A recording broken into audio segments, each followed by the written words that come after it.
चुलती आहे तरी तिच्यासोबत राहतोय फ्रेंड्स विथ बेनिफिट मध्ये.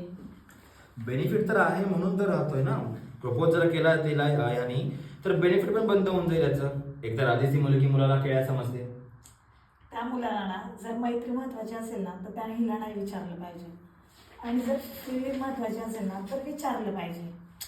आणि जर राहिलाच प्रश्न मॅसेजचा तर येत असेल कोणत्या तरी फ्रेंडचा. एक्झॅक्टली, असेल एखादा मित्र वगैरे करत असेल मेसेज, ह्याला आता लगेच डाऊट बॉयफ्रेंड वगैरे ह्याला लगेच डाऊट बॉयफ्रेंड वगैरे असेल.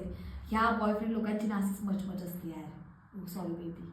It's okay baby. मला काय वाटतं ह्या भावाने आहे ना त्याचं मैत्रीला आहे ना विचारलं पाहिजे इनडायरेक्टली. हा, हसली की फसली आणि नाही हसली की मग रुसली म्हणायचं. गेलं बेनिफिट मग काय धन गेले का असं. ऐक ना, लास्टला कसं आहे की तुम्ही निखिल